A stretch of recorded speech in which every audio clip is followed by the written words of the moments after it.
এই নতুন বছরটা আমরা যেন বেশি বেশি আল্লাহর শুকরিয়া দিয়ে নতুন বছরটাকে সমৃদ্ধ করতে পারি, বেশি বেশি যেন আল্লাহর ইবাদত করতে পারি।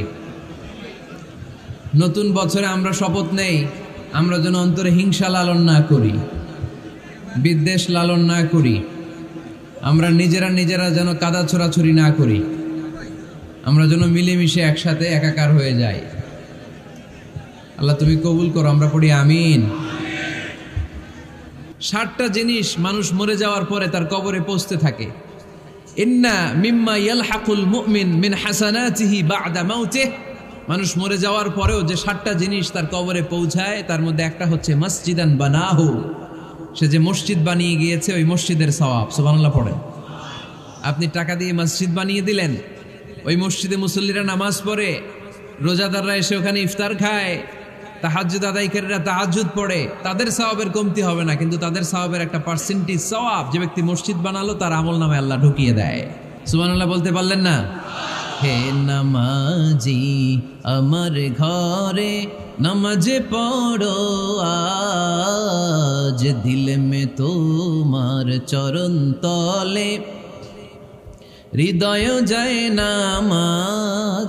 হে নামাজি আমার ঘরে নামাজ পড়ো আজ, দিল মে তোমার চরণ তলে হৃদয় যায় নামাজ। পড়েন আল্লাহু আকবার।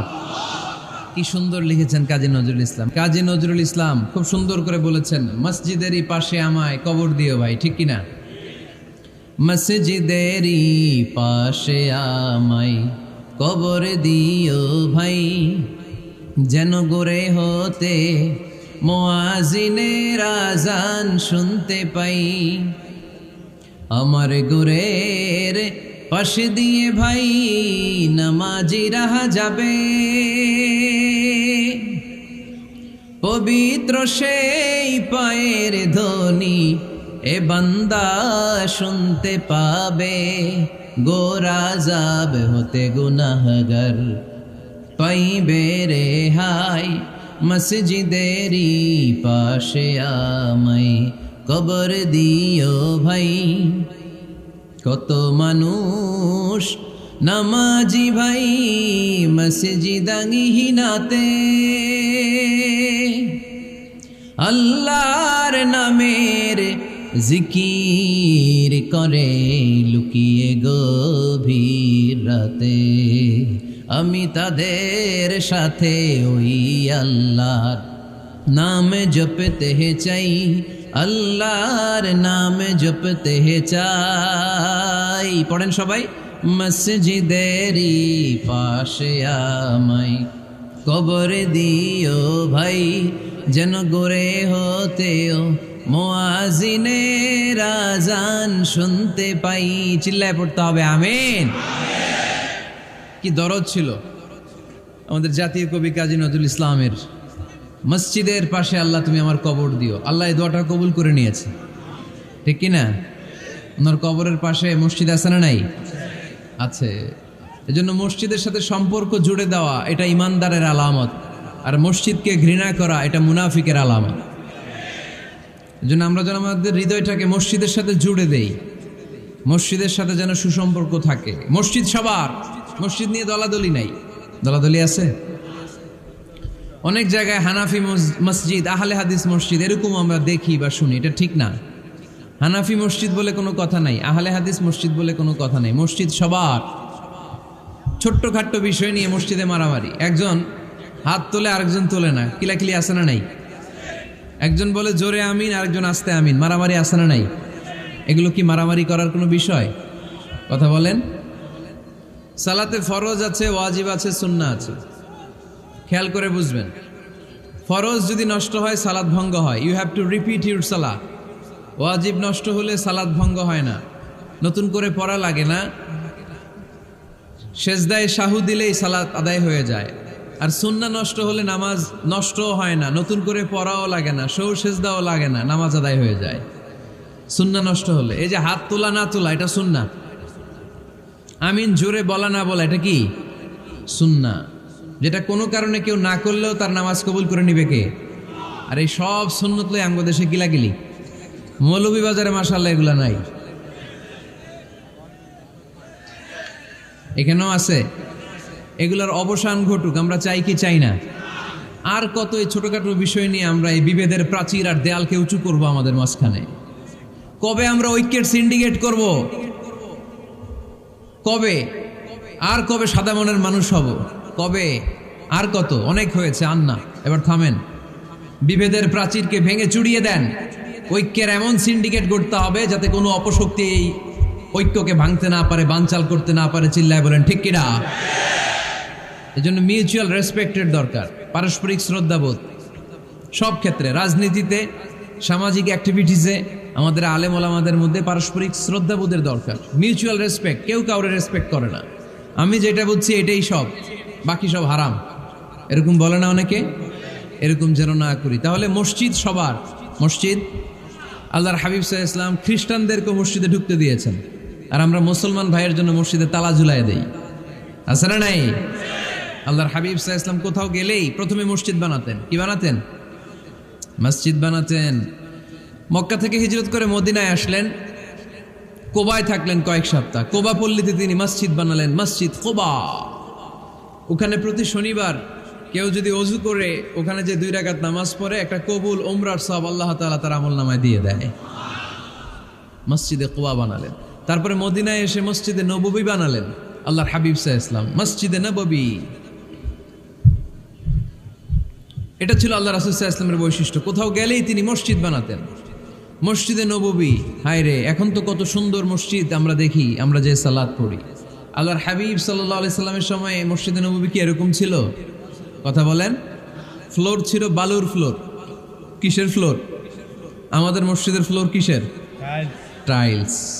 আর আল্লাহ রাসূল সাল্লাল্লাহু আলাইহি ওয়াসাল্লামের মসজিদে নববীর ফ্লোর কিসের? কথা বলে না তো, আওয়াজ করে উত্তর দেন না কেন? কষ্ট হচ্ছে? দুপুরে খাইছেন না সবাই? কেন খান নাই কেন? রোজা রাখছিলেন? হ্যাঁ, ফজর বাদে আইছি। আচ্ছা ঠিক আছে, ঠিক আছে। আচ্ছা আচ্ছা, সাউন্ড নাই, কথা শোনা যায় না? তো এটা শুনলা কেমনে? জিজ্ঞেস করলাম কথা শোনা যায় না, কয় না। তো এটা শুনলা কি করে? মানে অল্প শোনা যায়, তাই তো? একটু পরে আমার বিদায় ঘন্টা বাজবে, আমি চলে যাব। এই তোমরা ডিস্টার্ব করতে করতে আমার সময় শেষ। তোমরা ডিস্টার্ব করলে তোমাদের লস। আমি আমার টাইমের 1 মিনিটে বেশি যেতে পারবো না, কারণ এখানে আসরের সালাতের আজান শুরু হয়ে যাবে, এরপরে কোনো কথা নেই। আর বক্তব্য লম্বা করা এটা বেদাত। এই বেদাতকে আমি সুন্নাতের মধ্যে আনতে চাচ্ছি। একটা সময়ে একেবারে কমায় নিয়ে আসবো। এত প্রোগ্রামও আমি করতে চাই না। আমি ঘোষণা দিয়েছি আগামী বছরে সারা বাংলাদেশে আমার প্রোগ্রাম হবে 50টা। কয়টা? 50টা। এরপরের বছর 30টা, এরপরের বছর 20টা। বিভাগীয় প্রোগ্রাম করলেই চলবে আমার। এক এক বিভাগে যে 2 দিন 3 দিন খালাস। এত দরকার নেই, এত লম্বা চূড়ার বক্তব্যের দরকার নেই। আধা ঘন্টা চুপ করে শুনেন, কয়েকটা মেসেজ ড্রপ করি, take it with you to your home, then practice and apply in the society. নিয়ে যান, আমল করেন, সমাজে কাজে লাগান। সমাজটা আলোকিত করে দিবে কে? খুতাবুকুম তাবিলা সালাওয়াতুকুম কাসীরা। আল্লাহর হাবিব সাল্লাল্লাহু আলাইহি ওয়াসাল্লাম বললেন, কিয়ামতের একটা আলামত, কিয়ামতের আগে তোমাদের বক্তব্য হয়ে যাবে লম্বা, সালাত হয়ে যাবে খাটো। সালাতের পরে তাসবিহ পড়তে চায় না লোকজন, ব্যস্ত, মহাব্যস্ত, সুপার বিজি। কোত্থেকে আসলে এই ব্যস্ততা? আপনি রবের সাথে মুনাজাত, না যাই ইউনাজি মুনাজাত, আপনার রবের সাথে একাকী নীরবে কথা বলতে মনে চায় না আপনার? তা তো তাড়াহুড়ো কিসে? ধীর স্থির হন, একটু স্থির হন, একটু মনোদৈহিক প্রশান্তি অর্জনের চেষ্টা করেন। সব সময় ব্যস্ত, ধাক্কাধাক্কি, উচ্ছৃঙ্খলা, এগুলো আমাদেরকে শেষ করে দিয়েছে। এজন্য লম্বা চোরা বক্তব্য ঠিক না। বক্তব্য শুনতে আমাদের ভালো লাগে, আমল করতে ভালো লাগে না। বক্তব্যটা শেষেই সিগারেট ধরায়, আছে না নাই?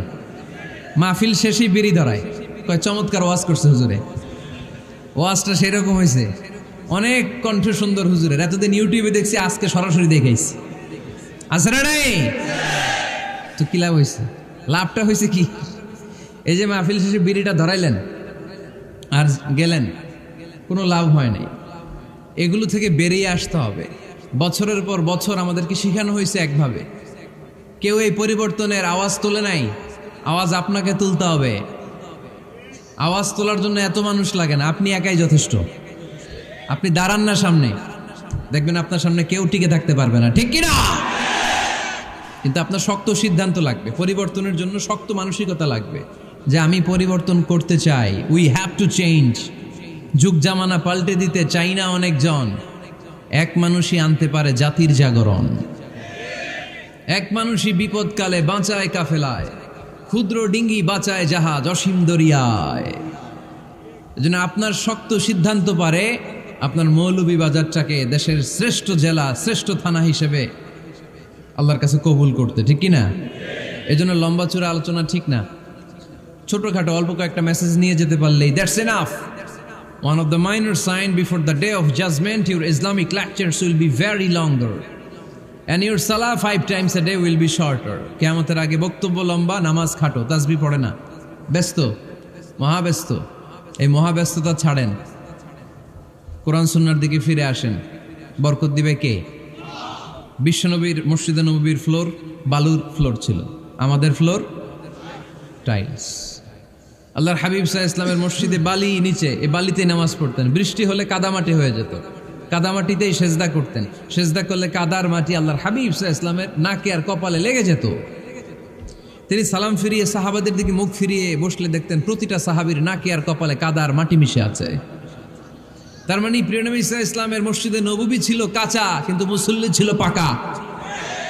আমাদের মসজিদগুলা হয়েছে পাকা, কিন্তু মুসল্লি কাঁচা, ঠিক কিনা? ফজরের সালাতে মানুষ নাই। ইমাম সাহেব আছেন কে কে এলাকায়? দেখি ইমাম, মসজিদের ইমাম, মাশাআল্লাহ। আপনাদের এইখানে ওই মসজিদে ফজরের নামাজে কয় কাতার হয়? 5 জন 6 জন? কেনে এত কম? কেনে? হ্যাঁ, আসে না, আসতে চায় না লোকজন। তো এই যে 5-6 জন ফজরের সালাতে, কল্পনা করতে পারেন ফজরের সালাতে এত কম লোক। ফজরের জামাতে লোক যায় না, এটা একটা মহামারী। যেদিন ফজরের জামাতের দৃশ্য আর জুমার নামাজের দৃশ্য একরকম হয়ে যাবে, ওই দিনই বাংলাদেশে ইসলাম কায়েম হয়ে যাবে। এখন স্লোগান তুলে বিপ্লব বিপ্লব, ইসলামী বিপ্লব। আর ফজরের সময় আমি কম্বলের ভিতরে, আছে না নাই? কোনো বিপ্লব হবে না। ফজরের নামাজ জামাতে পড়ুন, সকালটারে বরকতময় করে দিবে কে? আল্লাহর হাবিব সাল্লাল্লাহু আলাইহি ওয়াসাল্লামের মসজিদ ছিল সবার জন্য উন্মুক্ত, এখানে সবাই আসতে পারত। এজন্য মসজিদ হবে সবার। আমরা মসজিদের আবাদকারী হতে চাই। এজন্য রাব্বুল আলামিন বলেন, ইন্নামা ইয়া'মুরু মাসাজিদাল্লাহি মান আমানা বিল্লাহি ওয়াল ইয়াউমিল আখির وأقام الصلاة وآتى الزكاة ولم يخش إلا الله فعسى أولئك أن يكونوا من المهتدين سبحان الله পড়েন। রব্বুল আলামিন বললেন মসজিদের আবাদকারী হবে তারা যারা আল্লাহর প্রতি ঈমান আনে, আখিরাতের প্রতি ঈমান আনে, যারা সালাত কায়েম করে, যারা যাকাত আদায় করে, যারা দুনিয়ার কাউকে ভয় পায় না, ভয় পায় একজনকে, চিল্লায় বলেন তিনি কে? যাদের হৃদয়ে আছে আল্লাহর ভয়, তারা কবু পথ ভুলে যায় না। আল্লাহর প্রেম ছাড়া এই দুনিয়া কারো কাছে কোনো কিছু চায় না, ঠিক কিনা?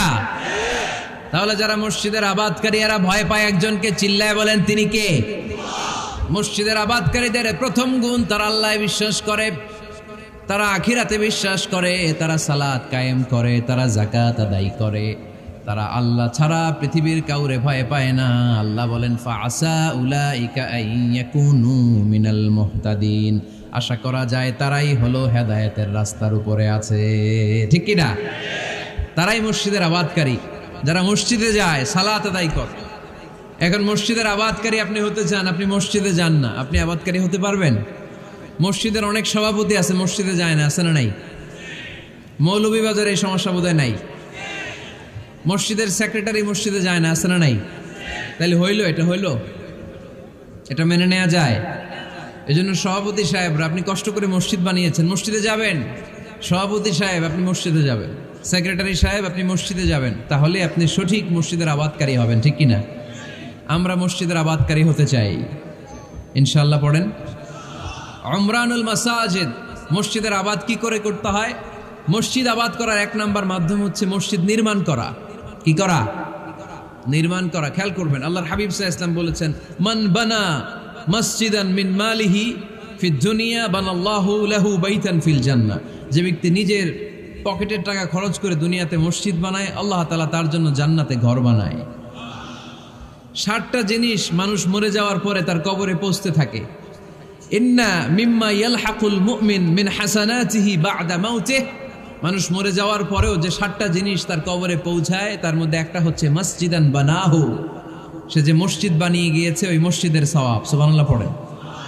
আপনি টাকা দিয়ে মসজিদ বানিয়ে দিলেন, ওই মসজিদে মুসল্লিরা নামাজ পড়ে, রোজাদাররা এসে ওখানে ইফতার খায়, তাহাজ্জুদ আদায়কারীরা তাহাজ্জুদ পড়ে, তাদের সওয়াবের কমতি হবে না, কিন্তু তাদের সওয়াবের একটা পার্সেন্টেজ সওয়াব যে ব্যক্তি মসজিদ বানালো তার আমল নামে আল্লাহ ঢুকিয়ে দেয়। এজন্য বেশি বেশি মসজিদ বানাতে রাজি আছেন তো? তাহলে মসজিদ আবাদ করার প্রথম মাধ্যম হচ্ছে মসজিদ বানানো। 2 নম্বর মাধ্যম হচ্ছে মসজিদে যে জামাতে সালাত আদায় করা। জামাতে সালাতুল জামাআ তাফদুলু সালাতাল ফাযযি বি27 দারাজা। ঘরে নামাজ পড়লে একা একা পড়লে যেই সওয়াব, জামাতে পড়লে 27 গুণ বেশি সওয়াব। সুবহানাল্লাহ বলতে পারলেন না? হে নামাজি আমার ঘরে নামাজে পড়ো আজ, দিলে মে তোমার চরণ তলে হৃদয় যায় নামাজ। হে নামাজি আমার ঘরে নামাজে পড়ো আজ, দিলে মে তোমার চরণ তলে হৃদয় যায় নামাজ। পড়েন আল্লাহু আকবার। কি সুন্দর লিখেছেন কাজী নজরুল ইসলাম। মসজিদ কেমন যেন মসজিদ তার নিজের ভাষায় আল্লাহর কাছে কেঁদে কেঁদে ফরিয়াদ জানায়, আল্লাহ নামাজিরা আমার ঘরে আসে না, কি সুন্দর টাইলস, কি সুন্দর মুসল্লা, কি সুন্দর এয়ার কন্ডিশন, সব আছে কিন্তু মুসল্লি নাই, ঠিক কিনা? মসজিদগুলো আল্লাহর কাছে ফরিয়াদ জানায়। এজন্য আমরা যেন মসজিদমুখী হই। কি মুখী? আওয়াজ করে বলতে হবে, কি মুখী?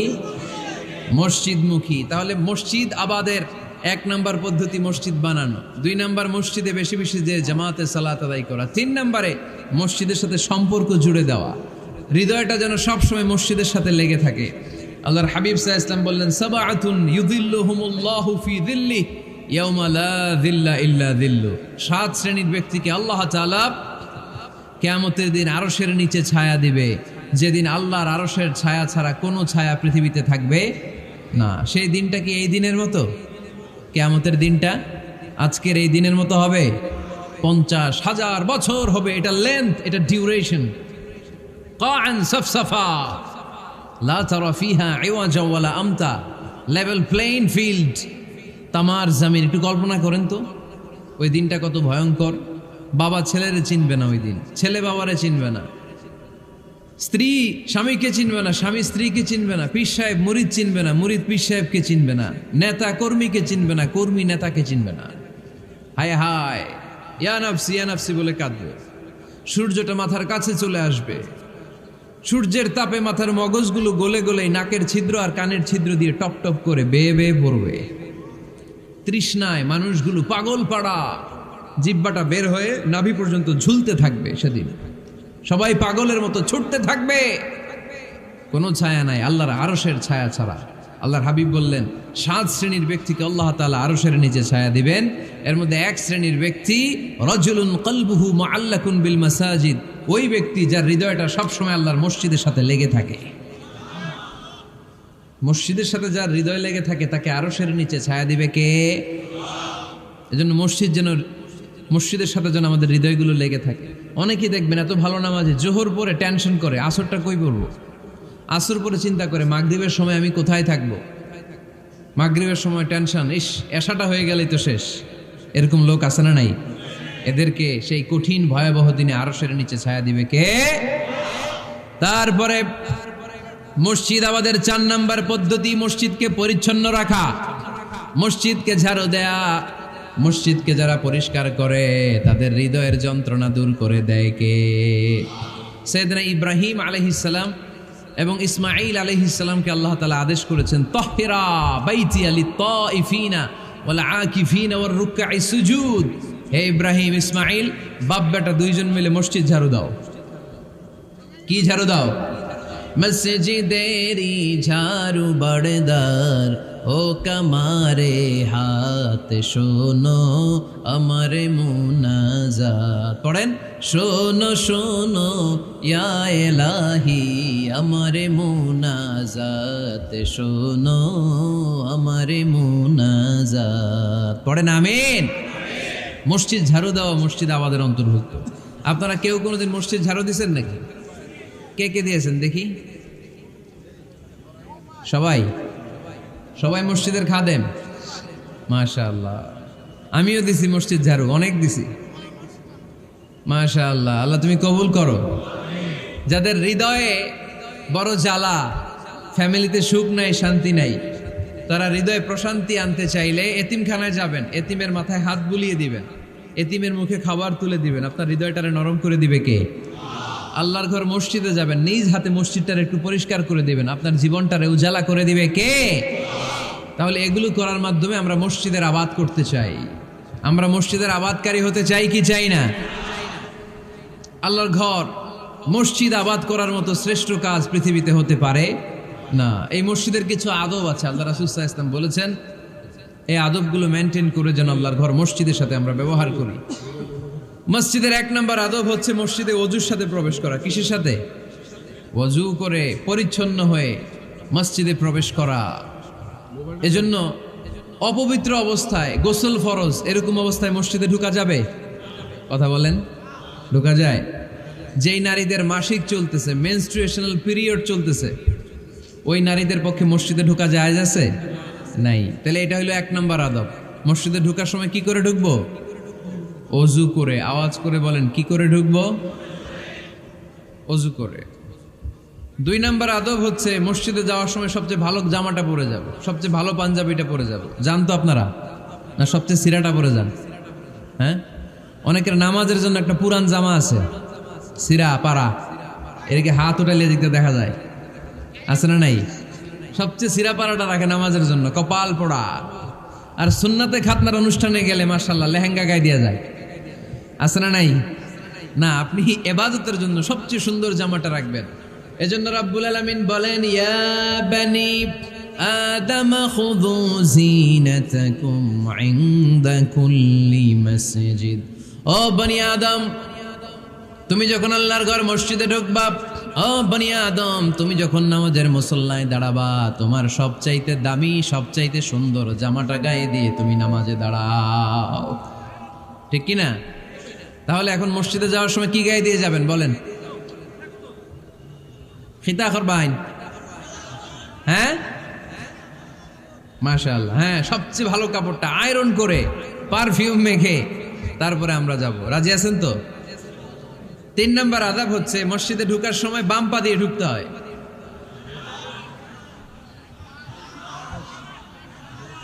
কোন পা? আরো জোরে। এদেরকে গুতা মারা লাগে, নাইলে আওয়াজ বাড়ে না। এরকম ভলিউম টাইট করতে হয়, ভলিউম হাই করলে আর পরে বাড়ে। এমনি বলতে চায় না। আর ঘটনা কি? হ্যাঁ, খায় নাই। বদরের যুদ্ধ হয়েছিল রমাদানে, কোনো সাহাবী খায় নাই। না খাইয়া একেবারে সাইজ করে দিছে কাফেরদেরকে। আমরা না খেলেও আমাদের হৃদয়ে ইমানি শক্তি আছে না নেই? এই তো বোঝা যাচ্ছে ইমানি শক্তি আছে। এতক্ষণ আছিল কই? তো মসজিদে ঢোকার সময় কোন পা দিয়ে? এগুলো মনে থাকে আমাদের? ভুলা যাই আমরা, খেয়াল থাকে না তো এগুলা। এত কিছু মনের মধ্যে রাখলে এগুলো মনে থাকবে কেমনে? মসজিদে ঢোকার সময় কোন পা? আরো জোরে। বেরোয়ার সময় কোন পা? মনে থাকবে? মসজিদে যখন ঢুকবেন ডান পা দিয়ে ঢুকবেন, আর দোয়া পড়বেন, আউযু বিল্লাহিল আযীম ওয়া বিওয়াজহিল কারীম ওয়া সুলতানিহিল কদীম মিনাশ শাইতানির রাজীম। বিষ্ণু সাল্লাল্লাহু আলাইহি ওয়াসাল্লাম বললেন, যে ব্যক্তি মসজিদে ঢোকার সময় এই দোয়াটা পড়বে, শয়তান আফসোস শুরু করে। সে বলে, হায় হায়, আজকের দিনের জন্য, সারা দিনের জন্য তো তুই আমার ওয়াসওয়াসা থেকে বেঁচে গেলি। আজকের সারা দিনের জন্য তোরে আমি হারালাম। আজকের সারাটা দিন আল্লাহর পক্ষ থেকে প্রোটেকশন নিয়ে তুই বেঁচে গেলি। আজকের জন্য যা, কালকে তোরে আমি ধরবো। এজন্য এই দোয়াটা পড়ার দরকার আছে না? আউযু বিল্লাহিল আযীম ওয়া বিওয়াজহিল কারীম ওয়া সুলতানিহিল কাদীম মিনাশ শাইতানির রাজীম। 4টা বাক্যের দোয়া। মুখস্থ করতে কষ্ট হলে যে ইউটিউবে চলে যাবে আজকেই, ওখান থেকে শুনে আপনারা মুখস্থ করে নেবেন, এই দোয়াটা পড়বেন। তাহলে ওই দিনের জন্য শয়তানের ওয়াসওয়াসা, টেম্পটেশন, প্রভোকেশন থেকে আপনি আল্লাহ তাআলার প্রোটেকশনে চলে গেলেন। সুবহানাল্লাহ পড়েন। তারপর আল্লাহর হাবিব বললেন, ঢোকার আগে আমারে সালাম দাও। পড়বেন, আসসালামু আলাইকা আইয়ুহান নাবিয়্যু ওয়া রাহমাতুল্লাহি ওয়া বারাকাত। এই 2টা জিনিস যখন করে ফেললেন, তখন ডান পা দিয়ে পড়বেন, আল্লাহুম্মা আফতাহ লি আবওয়াবা রাহমাতিক। সুবহানাল্লাহ পড়েন। আল্লাহুম্মা আফতাহ লি, ও আল্লাহ আমার জন্য তুমি খুলে দাও আবওয়াবা রাহমাতিক, তোমার রহমতের দরজা। তার মানে মসজিদে ঢুকলে রহমত পাওয়া যায় কি যায় না? মসজিদে ঢুকলে পাওয়া যায় রহমত। মসজিদের বাইরে রহমতের কথা আল্লাহ বলে নাই, মসজিদের ভিতরে রহমত। কোথায় রহমত? কোথায়? মসজিদের ভিতরে রহমত আছে না? তার প্রমাণ, মসজিদে ঢুকলেই শান্তি লাগে কেমন জানি, আর ঘুমে ধরে। মসজিদে ঘুমাইছেন কারা কারা দেখি?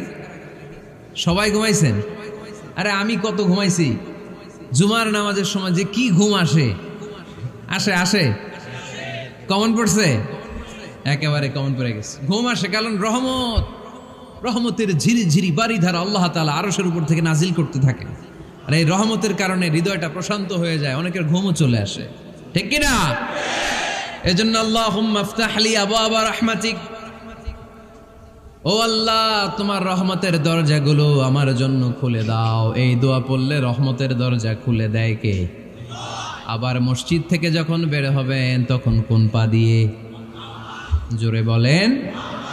বাম পা দিয়ে কি পড়বেন? আল্লাহুম্মা ইন্নী আসআলুকা মিন ফাদলিক, ও আল্লাহ তোমার কাছে আমি তোমার পক্ষ থেকে ফদল চাই, মানে রিজিক চাই। রিজিক দেওয়ার মালিক কে? তার মানে খুব সোজা সাপটা কথা হচ্ছে, মসজিদের ভিতরে পাওয়া যায় রহমত, আর বাইরে পাওয়া যায় ফদল বা রিজিক। বাইরে পাওয়া যায় কি? রিজিক। মসজিদের ভিতরে রিজিক আছে। তার মানে সারাদিন মসজিদে বসে থাকলে রিজিক মিলবে? নামাজের সময় নামাজ পড়তে হবে, কাজের সময় কাজ করতে হবে। এটাই হচ্ছে ইসলামের বিধান। নামাজের সময় নামাজ, কাজের সময়। আমি প্রশ্ন করবো, আওয়াজ করে উত্তর দেন। নামাজের সময়, কাজের সময়, নামাজের সময়, কাজের সময়। এটা মনে থাকবে। এজন্য আল্লাহ বললেন, ফাইদা কুদিয়াতিস সালাতু ফান্তাশিরু ফিল আরদি ওয়াবতাগু মিন ফাদলিল্লাহ। যখন তোমাদের সালাত শেষ হয়ে যায়, আল্লাহর রিজিক অন্বেষণের জন্য আল্লাহর জমিনে তোমরা ছড়িয়ে যাও। নামাজের সময় আসবেন, নামাজ শেষ বের হয়ে যান। ফান্তাশিরু ফিল আরদ, জমিনে ছড়িয়ে পড়ো।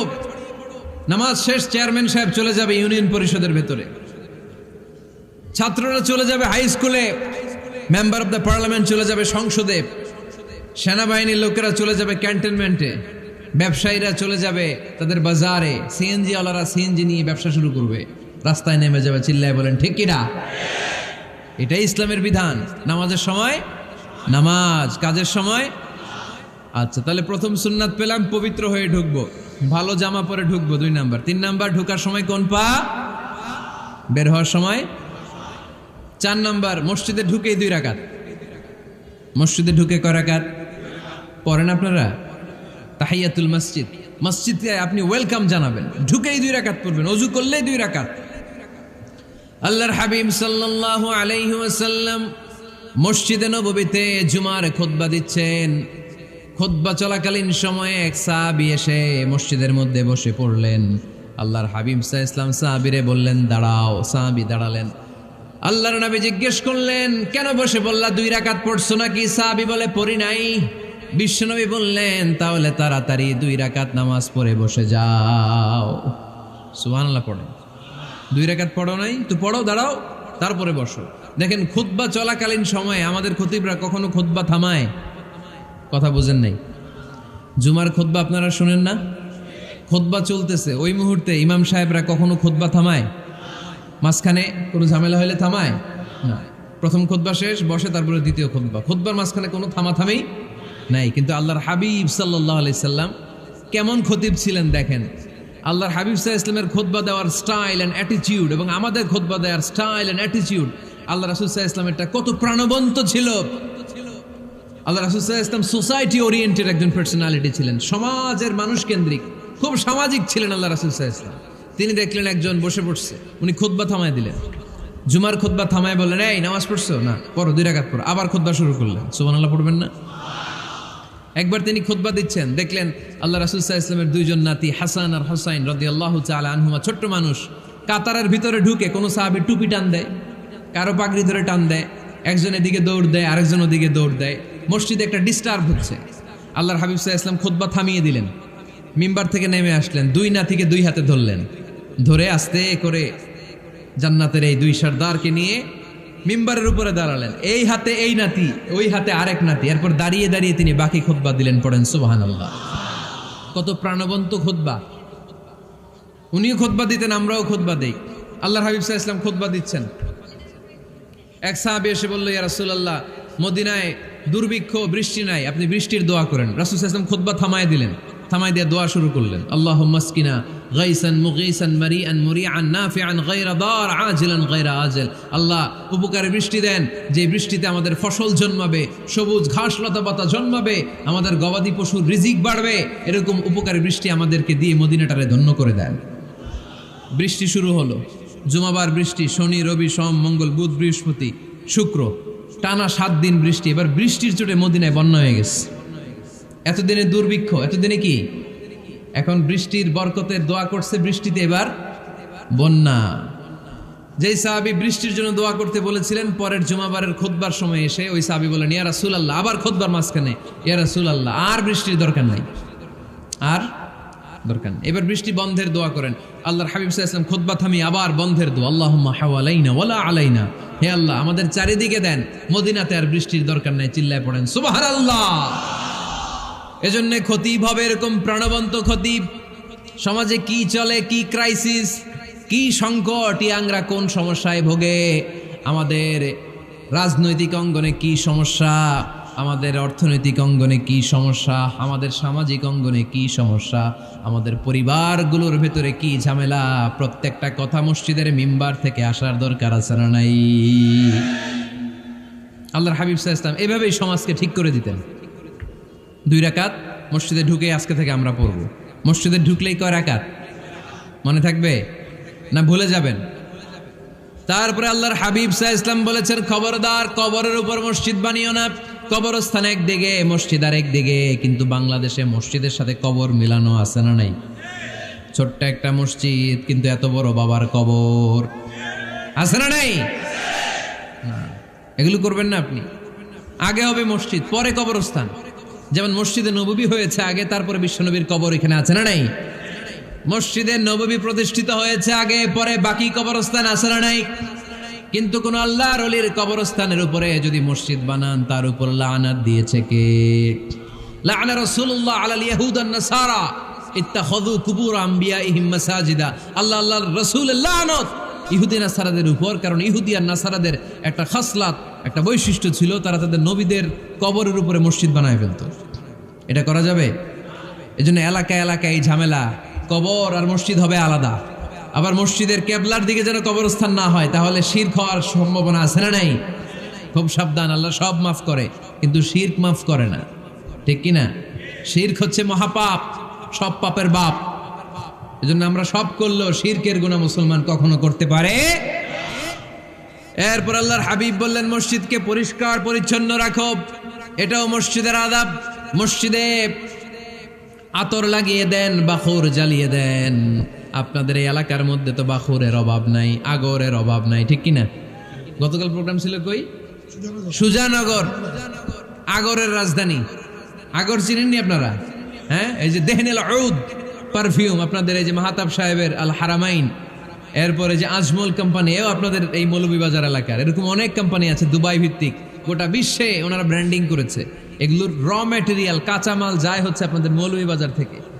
সম্মানিত ভাইয়েরা, মসজিদ পরিষ্কার পরিচ্ছন্ন রাখবেন, এই বাখুর জ্বালাবেন, দেহনেল উদ, এই পারফিউমগুলো ছড়িয়ে দিবেন। মসজিদের মধ্যে অনেক মসজিদে দুর্গন্ধ আছে না নাই? এই কার্পেটের মধ্যে ময়লা, পরিষ্কার করেন। আল্লাহর হাবিব সাল্লাল্লাহু আলাইহি ওয়াসাল্লাম বলেছেন, খবরদার। আম্মা জান আয়েশা বর্ণনা করেন, আমার রাসূলুল্লাহ সাল্লাল্লাহু আলাইহি ওয়াসাল্লাম বিবিনাইল মসজিদ ফি দুয়ার, ওয়া আন তুতাইয়াবা ওয়া তুনাজ্জাফ, আমরা যেন এলাকা এলাকায় মসজিদ বানাই, মসজিদগুলোকে যেন পারফিউম দিয়ে আতর দিয়ে সুগন্ধময় করে দেয়। বিশ্বনবী আদেশ করেছেন, সুবহানাল্লাহ পড়েন। এজন্য কোনো অপরিচ্ছন্ন মসজিদ থাকতে পারবে না। মসজিদের পাশ দিয়ে গেলে আতরের ঘ্রাণে আমোদ হয়ে লোকজন যেন বুঝতে পারে এটা আল্লাহর ঘর, মসজিদ। চিল্লায় বলেন ঠিক কিনা? এরপরে আল্লাহর হাবিব সাল্লাল্লাহু আলাইহি ওয়াসাল্লাম বলেছেন মসজিদের আরেকটা আদব হলো মসজিদকে অতিমাত্রায় ডিজাইন না করা। বেশি ডিজাইন করা যাবে না, এমন ডিজাইন করা যাবে না যে এটা মসজিদ বোঝাই যায় না। এত লাইটিং ফাইটিং করে, এটা কি মসজিদ না কমিউনিটি সেন্টার বোঝাই যায় না। আছে না? নাই আছে। এরকম যেন আমরা না করি সম্মানিত ভাইয়েরা। বিশেষ করে মসজিদের সামনের দেয়ালে। কোন দেয়ালে? সামনের দেয়ালটা কেবলার দিকে যেই দেয়াল, এই দেয়ালটা হতে হবে ফ্রেশ, যাতে করে মানুষের দৃষ্টি আকর্ষণ না করে। প্রায় মসজিদের দেয়ালের মাঝখানে দেখবেন আপনি ক্যালেন্ডার ঝুলায় রাখে, আছে না নাই? মৌলভীবাজারের কি অবস্থা? খিতা খবর আছে? তো এই যে ক্যালেন্ডার ঝুলায় রাখে, ওইখানে দেখবেন বিভিন্ন মসজিদের ছবি, এতিমখানার ছবি, মানুষের ছবি। তো মানুষ নামাজও পড়ে, আবার ওগুলোও তাকায়, আছে না নাই? প্রথম কাতারে পরে ওইখানে কি লেখা এগুলো পরে, তার ডিস্টার্ব হচ্ছে না? এই মুসল্লির দৃষ্টি যাতে অন্যদিকে না যায়, এটা খেয়াল রাখতে হবে। যদি পারা যায় মসজিদের সামনে কোনো ঘড়ি টড়ি চলবে না। ঘড়ি মসজিদের পেছনের দেয়ালে, সময়সূচি পেছনের দেয়ালে, সব পেছনে। সময় কয়টা বাজে ওটা ইমাম দেখলেই চলবে, ইমাম এভাবে দেখে নিবে, আপনারাও দেখে নিবেন। কিন্তু সামনের দেয়ালটা যত সিম্পল করা যায়। আল্লাহর হাবিব সাল্লাল্লাহু আলাইহি ওয়াসাল্লাম নামাজ পড়া অবস্থায় সামনে এমন কিছু রাখতেন না যেটার দ্বারা আল্লাহর হাবিব সাল্লাল্লাহু আলাইহি ওয়াসাল্লামের সালাতে মনোযোগ অন্যদিকে চলে যায়। আমরা যখন সালাত পড়ি, যদি অন্যদিকে তাকাই, ফেরেশতার মাধ্যমে আল্লাহ একটা ডাক দেয়, বলে আকবিল, এই বান্দা ফিরে আয়, তোর নজর থাকা দরকার সিজদার জায়গায়, ফিরে আয়। আপনি আবার যখন অন্যদিকে তাকান, আল্লাহ বলে ফিরে আয়, সিজদার দিকে তাকা। আপনি আবার যখন ঘড়ির দিকে তাকান, আল্লাহ বলে আকবিল, ফিরে আয়, সিজদার দিকে তাকা। আপনি যখন আবার অন্যদিকে তাকান, তখন আল্লাহ বলে লা হাজাতা লি ইলা সালাতিক, তোর এই নামাজের দরকার আমার নাই। নাউজুবিল্লাহ পড়বেন না? তোর এই নামাজের দরকার আমার নাই। অজু করে কষ্ট করে যাকে খুশি করার জন্য আপনি সালাতে দাঁড়ালেন, উনি যদি বলে এই নামাজের দরকার নেই, তা কার জন্য নামাজ পড়লেন আপনি? কথা কি বুঝতে পেরেছেন? এই জন্য এলাকার গণ্যমান্য ব্যক্তিবর্গ আছে, আমাদের চেয়ারম্যান সাহেব আছে, আরো অন্যান্য বিজনেস ম্যাগনেটরা আছে। আপনারা মসজিদ যখন নির্মাণ করবেন, সামনের দেয়ালটা যত সাদামাটা হতে পারে ততই ভালো। এমনকি জায়নামাজের মধ্যে এখন কাবা ঘরের ছবি আছে না নাই? আছে না? কি মুসলমান আমরা! নিজের কাবারে নিজে লাথি মারি নামাজের আগে, মনের অজান্তে নিজের কাবাকে নিজে লাথি মারছি। এরকম জায়নামাজ ব্যবহার করা নিষেধ। চিল্লায় বলেন ঠিক কিনা? সাদা ফ্রেশ জায়নামাজ বাজারজাত করেন, আপনাদের সিদ্ধান্তই ওনাদের ব্যবসা বয়কট হয়ে যাবে। আপনারা যদি এখন থেকে মসজিদের মিনারা আর কাবা ঘরের যে প্রতিকৃতি বা ছবি, এরকম ছবি সম্বলিত জায়নামাজ কিনা বন্ধ করে দেন, এদের মার্কেট থাকবে? কথা বলেন। কালকে থেকে আমরা জায়নামাজ কেনার সময় ফ্রেশ জায়নামাজ কিনবো। কোনো মসজিদ, কোনো মিনার, আমাদের কাবা ঘরের ছবি সম্বলিত কোনো জায়নামাজ কিনা যাবে? আওয়াজ করে বলেন, যাবে? যাবে না। এগুলো হচ্ছে মসজিদের আদাব। এগুলো রক্ষা করে মসজিদে ঢোকার দরকার আছে না নাই? পৃথিবীতে 3টা মসজিদ সবচাইতে শ্রেষ্ঠ মসজিদ। কয়টা? আওয়াজ করে বলেন না। 1 নাম্বার মসজিদুল হারাম, ফাওয়াল্লু উজুহাকুম শাতরা। যেখানেই তোমরা নামাজ পড়ো না কেন, মসজিদের হারামের দিকে হয়ে নামাজ পড়ো। কেবলা কোন দিকে আজকে? এদিকে, এইদিকে কেবলা। আমি যদি এদিকে হয়ে পড়ি, নামাজ হবে না? হবে না কেন? কারণ কেবলামুখী হয়ে নামাজ পড়া ফরজ। চিল্লায় বলেন ঠিক কিনা? মসজিদুল হারাম পৃথিবীর প্রথম মসজিদ। ওখানে একটা ঘর আছে, ঘরটার নাম হলো কাবা। ইন্না আউওয়ালা বাইতিন উদিআ লিন-নাসি লাল্লাযী বিবাক্কাতা মুবারাকা। এই পৃথিবীর প্রথম ঘর, যেই ঘরটা স্থাপিত হয়েছে বাক্কা শহরে। বাক্কা মক্কার আগের নাম, এখন শহরের নাম মক্কা। আগে নাম ছিল কি? সবাই বলেন, কি নাম ছিল? বাক্কা। এটা পৃথিবীর আদি ঘর। সব নবীদের পরশধন্য পদধূলিতে এই জায়গাটা বরকতময় হয়েছে। এটা এমন ঘর, যেই ঘরের চারদিকে 1 রাকাত নামাজ পড়লে 1 লক্ষ রাকাতের সওয়াব পাওয়া যায়। হজ উমরা করেছেন কে কে দেখি? হজ উমরা করেছেন আপনারা না? মাশাআল্লাহ। আমরা যারা করতে পারি নাই, আল্লাহ তাদেরকেও তৌফিক দাও। আমরা যেন এই কাবা ঘরে যে প্রাণ ভরে সালাত আদায় করতে পারি, আল্লাহ তৌফিক দান করো। আমরা যেন মসজিদে নববীতে যে প্রাণ ভরে সালাত পড়তে পারি, তৌফিক দান করো। আল্লাহর হাবিব সাল্লাল্লাহু আলাইহি ইসলামের কবরের সামনে দাঁড়িয়ে যেন আমরা প্রাণ খুলে মন প্রাণ উজাড় করে বিশ্বনবী সাল্লাল্লাহু আলাইহি ইসলামকে সালাম দিতে পারি। আল্লাহ তৌফিক দান করো। এই কাবা ঘরকে কেন্দ্র করে প্রতিদিন 100টা রহমত নাজিল হয়। আওয়াজ করে বলেন কয়টা? আল্লাহর হাবিব বললেন প্রতিদিন প্রতিনিয়ত 100টা রহমত নাজিল হতেই থাকে। সিত্তুন আলিত তাইফিন, 60টা রহমত তাদের উপর নাজিল হয় যারা কাবা ঘরের চারদিকে তাওয়াফ করে। আরবাঈন আলিল মুসাল্লিন, বাকি 40টা নাজিল হয় যারা কাবা ঘরের পাশে নামাজ পড়ে। ওয়া 20 আলিন নাযিরিনা ইলাল কাবা, বাকি 20টা রহমত প্রতিনিয়ত নাজিল হয় যারা তাওয়াফ করে না, সালাত আদায় করে না, শুধু কাবার গিলাফের দিকে তাকিয়ে থাকে। কাবার দিকে তাকায় থাকলেই সওয়াব। সুবহানাল্লাহ পড়েন। এক রাকাতে কয় লক্ষ রাকাতের সওয়াব। এজন্য আল্লাহর হাবিব সাল্লাল্লাহু আলাইহি ওয়াসাল্লাম বলেছেন লা তুশাদ্দুর রিহাল ইল্লা ইলা সালাসাতি মাসাজিদা, স্পেশাল ভার্চু এন্ড রিওয়ার্ড, বিশেষ সওয়াবের নিয়তে পৃথিবীর এই 3টা জায়গা ছাড়া কোথাও নিয়ত করে ভ্রমণ করা জায়েজ নাই। এক হচ্ছে মসজিদুল হারাম, 2 হচ্ছে মসজিদ নববী, 3 হচ্ছে মসজিদুল আকসা। এই 3টা মসজিদ ছাড়া পৃথিবীর কোনো মসজিদে নিয়ত করে সফর করা যাবে না। বিশেষ নিয়তে সফর করা যাবে না যে আমি যদি এই মৌলভীবাজারের জামে মসজিদে যাই বেশি সওয়াব পাওয়া যাবে, এই নিয়তে সফর করা যাবে না। বেশি সওয়াব শুধু এই 3 মসজিদে। মসজিদুল হারামে 1 রাকাতে কত রাকাতের সওয়াব? কথা কয় না, বুঝে নাই বোধহয়। কয় লক্ষ? আর মসজিদে নববীতে 1 রাকাতে 1000 রাকাতের সওয়াব। আরেক বর্ণনায় আছে 50,000, বর্ণনাটা দুর্বল। সহিহ বর্ণনায় এসেছে 1 রাকাতে 1000 রাকাতের সওয়াব। মসজিদুল আকসায় সালাত পড়লে 1 রাকাতে, এক বর্ণনায় এসেছে 250 রাকাতের সওয়াব, আরেক বর্ণনায় এসেছে 500 রাকাতের সওয়াব। এই 3টা মসজিদ ছাড়া যে নামাজ পড়লে বেশি সওয়াব হবে, এই নিয়তে সফর করা যাবে? চিল্লায় বলেন যাবে। তবে মসজিদটা দর্শন করার জন্য যেতে পারবেন। মসজিদটা দেখতে কেমন, এটার ক্যালিওগ্রাফিক্যাল ডিজাইন কেমন, এটার আর্কিটেকচারাল ডিজাইন কেমন, এটার দৃষ্টিনন্দন সৌন্দর্য কেমন, মসজিদটা দেখতে কেমন, দেখতে যেতে পারবেন। কিন্তু বিশেষ সওয়াব রিওয়ার্ড এই 3টা মসজিদ ছাড়া অন্য কোনো মসজিদের জন্য হবে না। এই মসজিদ হচ্ছে আমাদের সামাজিক ঐক্যের কেন্দ্রবিন্দু, এটা হচ্ছে আমাদের কমিউনিটি সেন্টার। আমরা শুধু নামাজের জন্য মসজিদকে ইউজ করি, এছাড়া আরো অনেক ইউসেজ আছে মসজিদের। খেয়াল রাখবেন, আমাদের মুসলমানদের মসজিদ হিন্দুদের মন্দিরের মতো নয়। কোথায় আজান হইছে? শেষ করে দিব না? সুবহানাকাল্লাহুম্মা ওয়া বিহামদিকা আশহাদু আল্লা ইলাহা ইল্লা আনতা আস্তাগফিরুকা ওয়া আতুবু